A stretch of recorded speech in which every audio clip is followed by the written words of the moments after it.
잠이 깊게 들은 이 씨는 흐릿한 의식 속에서 며느리의 목소리가 들리기 시작했습니다. 어머니, 어디 나가신 거예요? 잠에서 깬 이 씨가 여기 있다라고 말하려던 찰나. 뭐야? 늙은이 진짜 어디 나갔나 보네. 그리고 이내 들려오는 며느리의 통화 소리에 이 씨의 심장이 쿵 하고 내려앉았습니다. 야, 진짜 미쳐버리겠어.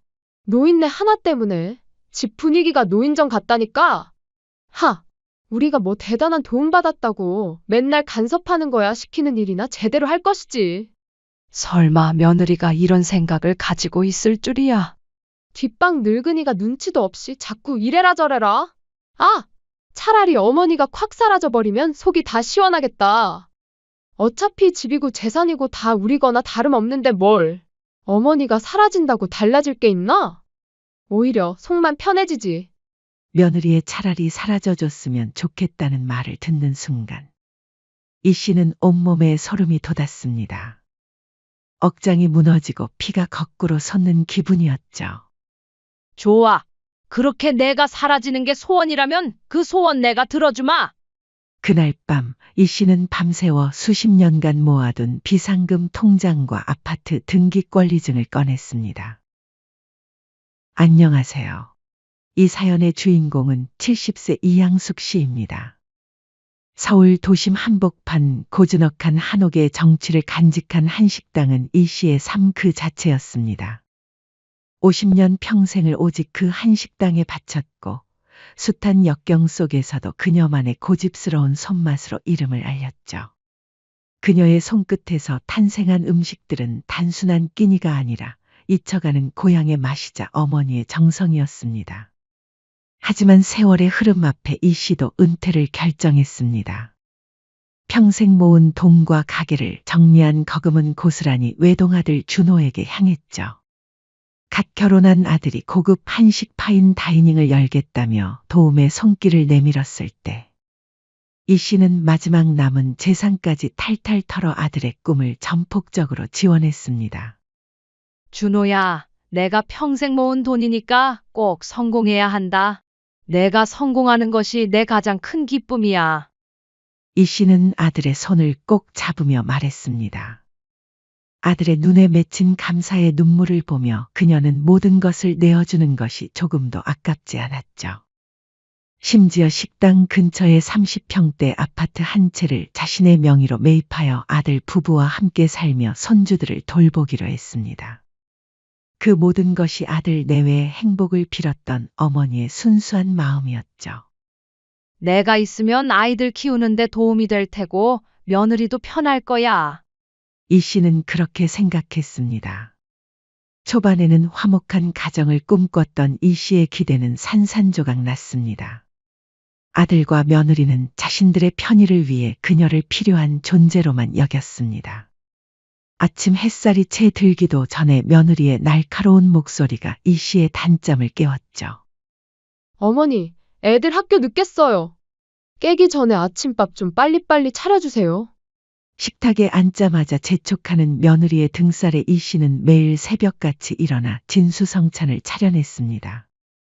저녁에는 아이들이 학원에서 돌아오면 씻기고 옷 갈아입히고 밥 먹이는 독박 육아가 고스란히 그녀의 몫이었습니다. 반면 며느리는 퇴근 후 소파에 누워 텔레비전만 보거나 늦게까지 친구들과 전화 통화를 하며 아이들은 아예 신경도 쓰지 않았죠. 한 번은 이 씨가 손주에게 덧셈을 가르치고 있었습니다. 아이가 할머니, 이거 어떻게 해요? 하고 물으면서 연필을 들고 끙끙거리는 모습이 너무 귀여웠죠. 이 씨는 정성스럽게 하나하나 설명해주고 있었는데 며느리가 다가와 눈살을 찌푸리며 말했습니다. 어머니, 그런 건 학원 선생이 할 일이에요. 왜 학교도 못 나오신 어머니가 나서서 애들을 가르치려고 하세요? 하늘아 나도 덧셈 뺄셈 정도는 할 줄 안다. 괜히 잘못된 교육 받으면 나중에 버릇 고치기 어렵다고요. 어머니는 그냥 애들 밥이나 잘 먹이세요. 대놓고 면박을 주는 며느리의 말에 이 씨는 속으로 천불이 났지만 애써 참고 고개만 끄덕였습니다. 하지만 속으로는 내가 뭘 잘못했나 하는 생각이 들었죠. 한편 며느리는 다른 사람들 앞에서는 또 달랐습니다. 친척이나 아들의 사업 관계자들이 방문하면 며느리는 환한 얼굴로 변신했죠. 저희 어머니 음식 솜씨가 정말 최고세요. 덕분에 집안에 늘 잔치 분위기죠. 번지르르하게 칭찬하는 척했습니다. 하지만 손님들이 돌아가기 무섭게 며느리의 태도는 180도 돌변했습니다. 아, 진짜 어머니랑 어머니 음식 냄새 때문에 집안 공기가 탁해졌잖아요. 대체 언제까지 이런 구닥다리만 해드실 거예요? 모욕적인 말을 서슴지 않았죠. 심지어 명절은 이 씨에게 가장 고통스러운 시간이었습니다. 다른 집 어머니들이 자식들과 함께 쉬는 동안 이 씨는 온종일 부엌에서 명절 음식을 준비를 해야 했죠. 반면 아들 내외는 편하게 안방에서 잠을 자거나 이미 해외여행을 떠난 뒤였습니다. 실제로 아들과 며느리는 매년 해외여행을 갈 때마다 이 씨에게 집안일을 모두 맡긴 채 떠났죠. 이 씨는 그럴 때마다 뼈아픈 배신감과 함께 자신을 향한 가족의 무관심을 체감해야 했습니다. 혼자 남겨진 집에서 이 씨는 왠지 모르게 마음이 허전했습니다. 가족이 함께 해야 할 명절에 혼자 준비하고 혼자 정리하는 것이 당연한 일이 되어버린 것이죠. 아침 저녁으로 이어지는 며느리의 무시와 푸대접. 그리고 마치 집안의 가사 도우미처럼 취급하는 그들의 태도 속에서 이 씨는 끓어오르는 분노를 사귀며 인내했습니다. 매일 밤 잠 못 이루며 천장을 바라보는 것이 그녀의 일상이 되었습니다. 내가 대체 뭘 잘못했길래? 수없이 되뇌었지만 답은 나오지 않았죠. 아들 부부는 이 씨를 그저 자신들의 편의를 위한 도구쯤으로 생각하는 듯했습니다. 특히 며느리의 행동은 날이 갈수록 도를 넘었습니다. 쌓이고 쌓인 모욕감과 배신감은 이 씨의 마음에 감정의 골이 깊어지던 와중에 어느 날 저녁 결국 엄청난 사건이 발생하고 말았죠. 이 씨는 오늘도 온종일 집안일을 하고 손주들 뒤치다꺼리를 하느라 허리와 다리가 욱신거렸습니다. 간신히 저녁 식사를 준비해 놓고 다용도실에서 빨래를 정리하던 중 피로가 몰려와 다용도실 바닥에 잠깐 잠이 들어버렸죠. 이 씨는 잠이 깊게 들었는지 흐릿한 의식 속에서 며느리의 목소리가 들려왔습니다. 어머니, 나가신 거예요? 자신을 부르는 며느리의 목소리에 잠이 깬 이 씨는 여기 있다라고 말하려던 찰나 며느리의 짜증 섞인 혼잣말이 그녀의 귀에 콕 박혔습니다. 뭐야? 늙은이 진짜 어디 나갔나 보네. 곧이어 며느리는 거실 소파에 앉더니 이 씨가 다용도실에 있을 줄은 상상도 못했는지 대놓고 큰 소리로 친구와 통화를 시작했습니다. 이내 들려오는 며느리의 통화 소리에 이 씨의 심장이 쿵 하고 내려앉았습니다. 야, 진짜 미쳐버리겠어. 노인네 하나 때문에 집 분위기가 너무 답답해. 평생 요리만 하셔서 맨날 구닥다리 음식이나 하고 지겨워 죽겠다니까! 하! 우리가 뭐 대단한 도움 받았다고 맨날 간섭하는 거야. 애들한테 이상한 것만 가르치려고 하고 시키는 일이나 잘하시지. 설마 며느리가 이런 생각을 가지고 있을 줄이야. 뒷방 늙은이가 눈치도 없이 자꾸 이래라 저래라. 차라리 어머니가 콱 사라져버리면 속이 다 시원할 텐데. 어차피 집이고 재산이고 다 우리거나 다름없는데 뭘. 어머니가 사라진다고 달라질 게 있나? 오히려 속만 편해지지. 이 씨는 그 말을 듣는 순간 온몸에 소름이 돋았습니다. 억장이 무너지고 피가 거꾸로 솟는 기분이었죠. 자신이 지금껏 바쳐온 모든 것이 마치 쓰레기처럼 취급당하고 있었다는 사실에 눈앞이 캄캄해졌습니다. 뒷방 늙으니 사라져버리면 속 시원하다는 말들은 단순한 비난이 아니었습니다. 그것은 평생을 바쳐온 그녀의 존재 자체를 부정하는 비수였죠. 이 씨는 다용도실 바닥에 주저앉아 눈물을 흘렸습니다. 70년을 살아오면서 이렇게 모욕적인 말을 들어본 적이 없었습니다. 이 씨는 처음에는 이대로 나가서 바로 따져볼까 생각했습니다. 하지만 잠시 후 그 정도로는 분이 풀리지 않을 것 같았죠. 그때 이 씨는 조용히 다용도실에서 나왔습니다. 어머니, 언제부터 계셨어요? 혹시 통화 들으셨어요? 며느리가 화들짝 놀라며 물었습니다. 아니 못 들었는데 내가 다용도실에서 깜박 잠이 들었지 뭐니 방금 일어났어. 이 씨는 태연하게 웃으며 대답했습니다. 하지만 그 웃음은 복수를 다짐한 차가운 미소였죠. 아, 아무것도 아니에요. 친구랑 그냥 이야기 좀 했어요. 며느리는 안도의 표정을 지었지만 이 씨의 마음속에는 이미 계획이 시작되고 있었습니다. 그런 말까지 들은 이상 이 씨는 이제 더 이상 참을 이유가 없었죠. 좋아. 그렇게 내가 사라지길 원한다면 정말로 사라져줘야지. 지금까지 날 그렇게 무시했으니 설마 내가 이럴 줄을 꿈에도 모르겠지? 그날 밤 이 씨는 밤새워 수십 년간 모아둔 비상금 통장과 아파트 등기 권리증을 꺼냈습니다. 아들의 식당 창업에 투자했던 금액을 명확히 증명할 수 있는 모든 증빙 서류들까지 꼼꼼히 정리하기 시작했죠. 내가 투자한 돈이 얼마인지, 이 아파트가 누구 명의인지 말 안 하니 아주 새까맣게 잊고 살았나 보네. 이 씨는 아무에게도 알리지 않고 아파트를 급매물로 내놓았습니다. 이 모든 과정은 철저히 비밀리에 진행되었죠. 변호사를 통해 자신의 모든 재산을 처분하고 아들에게 투자했던 금액을 차용증을 기반으로 한 법적 절차를 준비했습니다. 며칠 동안 이 씨는 평소와 다름없이 행동했습니다. 아침 일찍 일어나 밥을 차리고 손주들을 돌보고 집안일을 했죠. 하지만 속으로는 차근차근 계획을 세우고 있었습니다. 어느 날 며느리가 이 씨에게 통보하듯 말했습니다. 어머니, 저희 친정 식구들이랑 다음 주에 제주도로 여행 갈 거니까 그때 집이나 잘 지키고 계세요. 아, 그래? 며칠이나 갈 건데? 일주일 정도요. 어차피 어머니는 평소에도 하시던 거잖아요. 집에 혼자 계셔도 괜찮으시죠?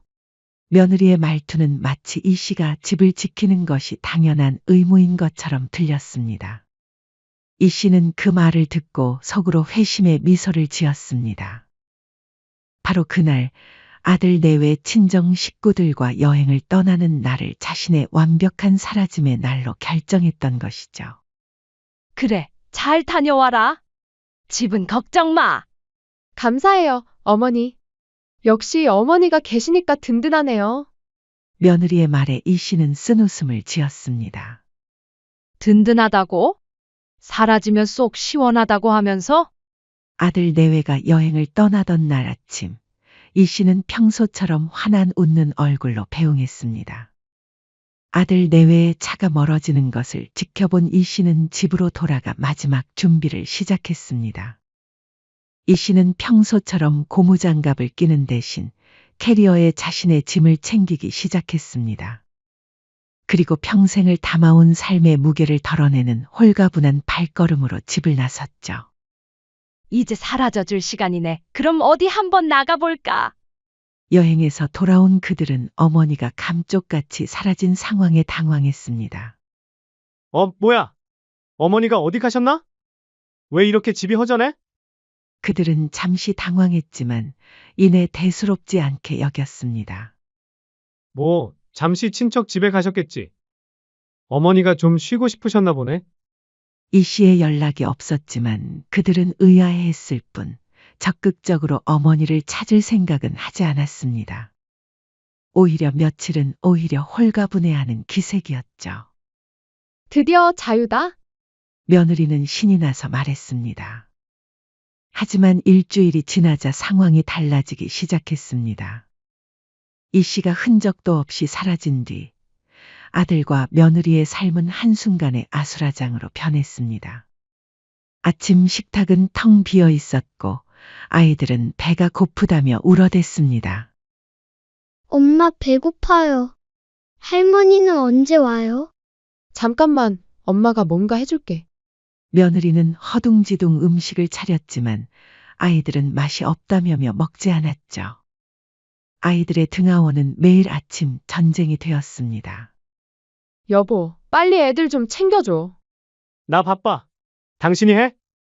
부부는 매일 아침 누가 아이들을 학교에 데려다 줄지로 싸웠습니다. 간신히 아이들을 학교에 보내고 나면 쌓여있는 집안일에 며느리는 지쳐갔죠. 그러던 어느 날 그들에게 날벼락 같은 소식이 전해졌습니다. 법률사무소에서 등기 우편으로 날아든 충격적인 통보서였죠. 아파트 매매 계약 완료 통지서. 이게 무슨 소리야? 며느리는 경악하며 소리쳤습니다. 여보, 이게 뭐야? 지금 우리 집이 팔렸다는 거야? 아들은 통보서를 움켜쥔 채 말문이 막혔습니다. 시끄러우니까 소리 좀 지르지 마. 집이 어머니 명의인 건 맞지만 어머니가 우리한테 말도 없이 집을 팔았다고. 그제야 그들은 심각성을 깨달았습니다. 아들이 이 씨에게 전화를 했지만 당연하게 받지 않았죠. 이에 며느리는 화를 참지 못하고 악을 쓰다가 갑자기 머릿속에 그날 친구와 통화한 날이 떠올랐습니다. 뒷방 늙으니 사라져 버리면 속 시원하겠다. 던 말들이 머릿속에서 맴돌았죠. 설마, 어머니가 그때 들으셨나? 며느리는 소름이 돋았습니다. 그렇다면 어머니는 다 아시면서 모른 척하시고 이 모든 걸 준비하신 건가 하는 생각이 들었죠. 하지만 연락이 안 되니 확인할 방법은 전혀 없었죠. 시간이 흘러 아파트가 매각되면서 그들은 하루아침에 갈 곳 없는 신세가 되어버린 것이죠. 며느리는 울부짖으며 말했습니다. 어머니께 연락 좀 해봐. 대체 어디 계신지 알아봐야 할 거 아니야. 이러다 우리 길바닥에 나앉게 생겼어. 하지만 이미 이 씨의 모든 연락 수단은 차단된 뒤였습니다. 설상가상으로 또 다른 우편물이 도착했습니다. 이번에는 변호사 사무소에서 온 채무 이행 촉구서였죠. 식당 창업 자금 2억 원에 대한 이자와 원금을 즉시 변제하라. 는 내용이었습니다. 이게 무슨, 어머니가 그냥 해주신 게 아니었어? 아들과 며느리는 당황하며 서류를 다시 읽어봤습니다. 하지만 엄연히 차용증에 사인한 것은 그의 필적이었죠. 차용증? 2억? 당신 이게 다 뭐야? 그게 사실 그냥 빌려주신 게 아니라 차용증을 써야지 주시겠다고 하셔서. 그땐 돈이 급해서 어머니 말대로 했어. 야, 그 중요한 걸 왜 이제서야 말해? 며느리는 화를 내며 소리쳤습니다. 그들은 그제야 이 씨가 얼마나 치밀하게 준비했는지 깨달았습니다. 한 달이 지나자 더 큰 문제가 터졌습니다. 아들이 운영하는 고급 한식당에 이상한 일들이 벌어지기 시작했죠. 어느 날 주방장이 갑자기 찾아와 말했습니다. 사장님, 죄송한데 저 그만두겠습니다. 네, 갑자기 왜요? 무슨 일이라도? 다른 곳에서 더 좋은 조건을 제시해서요. 그 뒤로 베테랑 주방 인력들이 이유도 없이 한꺼번에 이탈하기 시작했습니다. 사실 아들이 모르는 것이 있었습니다. 이 씨는 그동안 식당 운영에 보이지 않는 큰 역할을 해왔던 것이죠. 식자재 관리부터 직원들과의 관계까지 아들이 직원에게 크게 화를 내거나 서운하게 행동을 할 때마다 노련한 이 씨가 뒤에서 말로 직원들을 보듬어주고 달래왔던 것입니다. 그런 이 씨의 이런 중재가 없어지자 직원들은 하나둘 떠나기 시작했죠. 손님들의 발길도 뜸해지기 시작했습니다. 맛이 예전만 못해요. 서비스가 엉망이에요. 라며 온라인 리뷰에는 악평이 줄을 이었죠.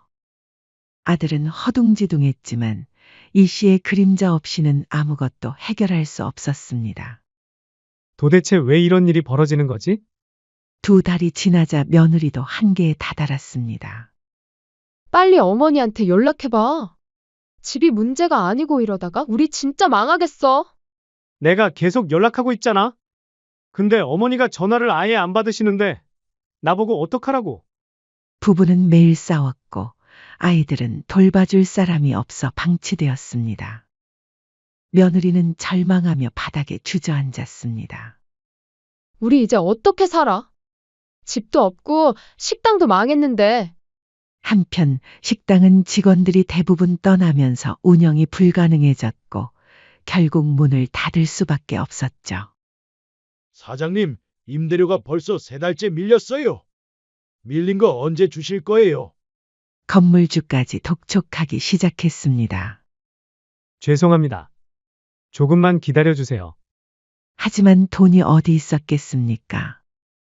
아들과 며느리는 절망에 빠졌습니다. 그들은 뒤늦게 이 씨를 찾아 나섰지만 그녀는 그림자조차 보이지 않았습니다.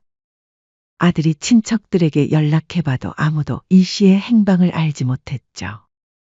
이모, 혹시 저희 어머니 연락 안 받으셨어요? 향숙이? 한 달 전쯤에 이사 간다고 하더니 연락이 없네. 왜? 아, 아무것도 아니에요. 아들은 힘없이 전화를 끊었습니다. 며느리는 울면서 말했습니다. 어머니 돌아오세요. 제가 다 잘못했어요. 하지만 이미 늦었습니다. 모든 것을 잃고 나락으로 떨어진 아들과 며느리는 뒤늦게 어머니의 빈자리를 절감하며 피눈물을 쏟았습니다. 화려했던 삶은 한순간에 허망하게 무너져 내렸죠. 길바닥에 나앉게 생긴 상황 속에서 그들은 과거의 오만과 무지함을 뼈저리게 후회하며 서로를 탓하는 것 외에는 할 수 있는 것이 없었죠. 어머니, 어디로 사라지신 거예요?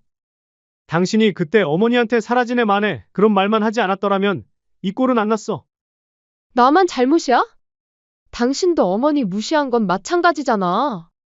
그들의 절규는 공허한 메아리처럼 빈집에 울려 퍼질 뿐이었습니다. 이제 이 씨는 더 이상 그들의 어머니가 아니었습니다. 아들과 며느리는 어머니에 대한 오만과 무심함에 대한 대가를 혹독히 치르게 되었죠. 그 무렵 이 씨는 이미 한적한 시골 동네의 그림 같은 작은 집에서 새로운 삶을 시작하고 있었습니다. 그곳은 도시의 소음과 복잡함과는 거리가 먼 평화롭고 고요한 안식처였죠. 평생 한식만 고집했던 그녀는 이제 새로운 도전에 몰두했습니다. 지역문화센터에서 열리는 이탈리아 요리 학원에 등록해 파스타도 만들어보고 향긋한 올리브유와 허브 향에 흠뻑 빠져들었죠. 내가 알고 있던 세상은 정말 좁았구나. 이 씨는 자신도 모르게 중얼거렸습니다. 선생님, 이 올리브 오일은 어디에서 나는 거예요? 향숙님 너무 좋은 질문이에요. 이 씨는 호기심 가득한 눈으로 요리 선생님의 설명을 들으며 메모를 했습니다. 70세의 나이에도 배움에 대한 열정은 20대 못지않았죠. 나이가 들어서도 새로운 것을 배우는 기쁨에 충만한 이 씨의 얼굴에는 생기가 넘쳐 흘렀습니다. 서툰 손길로 파스타를 반죽하며 때로는 웃고 때로는 작은 실패에 아쉬워하면서도 그녀는 매일매일 더 넓은 세상이 있음을 깨닫고 배움을 즐거워했습니다. 단순한 요리를 넘어 예술 활동에도 빠져들었습니다.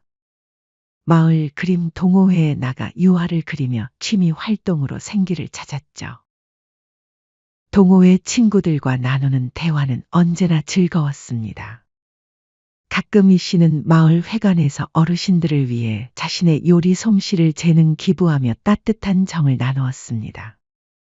오후에는 동년배 친구들과 함께 오솔길을 산책하며 웃음꽃을 피웠습니다. 향숙 씨, 요즘 정말 밝아지셨네요. 뭔가 좋은 일이라도 있으세요? 글쎄요, 그냥 마음이 편해진 것 같아요. 이 씨는 맑은 공기를 마시며 답했습니다. 정말로 오랜만에 느끼는 자유로움이었죠. 몇 달이 지나자 이 씨의 새로운 삶에 대한 소문이 퍼지기 시작했습니다. 70세의 나이에 새로운 도전을 하는 그녀의 이야기는 많은 사람들에게 감동을 주었죠. 어느 날 지역 신문사에서 연락이 왔습니다. 혹시 저희 신문에 인터뷰 기사를 실어도 될까요? 나를 찾아 떠난 70대 요리사의 인생 이막이라는 제목으로 소개하고 싶은데요. 저 같은 사람이 신문에 나가도 될까요? 물론이죠. 많은 분들에게 희망을 주실 거예요. 이 씨는 잠시 망설였지만 결국 인터뷰를 승낙했습니다. 인터뷰 당일 이 씨는 자연스럽게 자신의 이야기를 들려주었습니다. 평생 남을 위해서만 살았는데 이제는 저를 위해서 사는 게 이렇게 행복한 줄 몰랐어요. 기자 앞에서 말하는 이 씨의 모습은 당당하고 자신감에 넘쳤습니다. 가족들이 그리우시진 않나요? 기자의 질문에 이 씨는 잠시 생각하더니 답했습니다. 그리운 건 사실이에요. 하지만 저도 제 삶을 살 권리가 있잖아요. 이 씨는 더 이상 낡은 부엌에 갇힌 초라한 어머니가 아니었습니다. 그녀는 밝은 얼굴로 새로운 요리를 배우고 친구들과 활짝 웃으며 자신의 삶을 온전히 즐기고 있었죠. 한편 친척을 통해 이 소식을 들은 아들과 며느리는 충격에 빠졌습니다. 현재 그들의 상황은 말이 아니었습니다. 며느리는 생계를 위해 편의점에서 아르바이트를 하고 있었고 아들은 늦은 나이에 다른 사람의 식당에 말단 직원으로 들어가 온갖 고생을 하고 있었죠. 저 사람이 정말 어머니야? 며느리 역시 믿을 수 없다는 표정으로 신문 기사를 바라봤습니다. 며느리는 낡았다고 구식이라고 무시했던 어머니가 자신보다 더 나은 삶을 사는 모습을 보니 배가 아팠습니다. 그들은 수소문 끝에 이 씨의 위치를 알게 되었고 곧바로 그녀를 찾아갔습니다. 시골 마을에 도착한 아들과 며느리는 작은 집 앞마당에서 꽃을 가꾸고 있는 이 씨를 발견했습니다. 어머니? 아들이 달려가며 소리쳤습니다. 이 씨는 천천히 고개를 들어 그들을 바라봤습니다.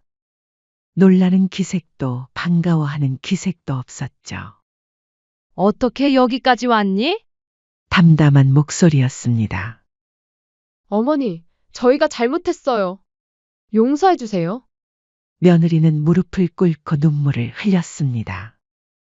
엄마, 제발 우리 집에 돌아가요. 저희가 다시 잘할게요. 아들도 함께 무릎을 꿇었습니다. 하지만 이 씨는 담담한 표정으로 그들을 바라볼 뿐이었습니다. 너희 좋으라고 사라져 준 건데 갑자기 이제 와서 왜 그러니? 이 씨의 말에 며느리는 더욱 울음을 터뜨렸습니다.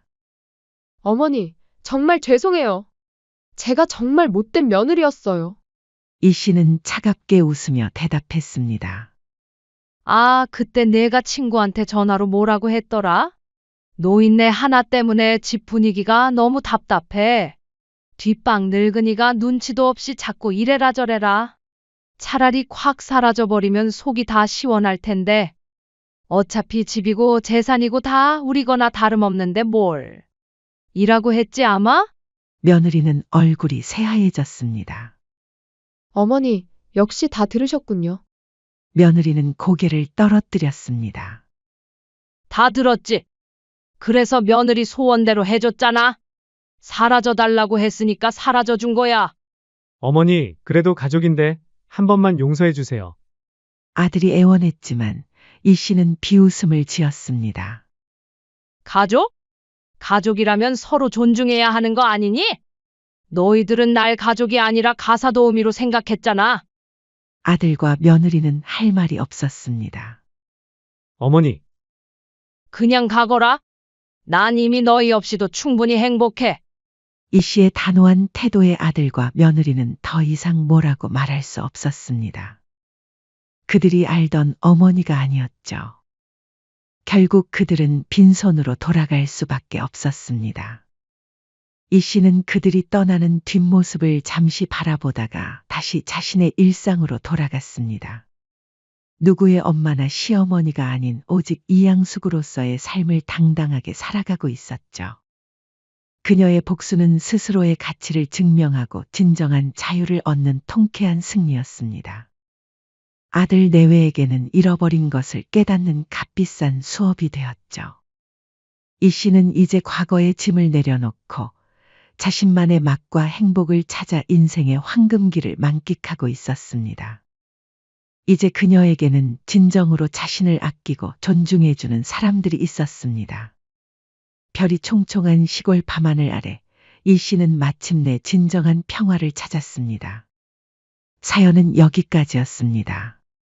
구독, 좋아요, 댓글은 무료이며 영상 제작에 큰 힘이 됩니다. 알림 설정을 하시면 더욱 새롭고 재밌는 사연을 빠르게 즐기실 수 있습니다. 인생의 쉼표를 시청해 주셔서 감사합니다.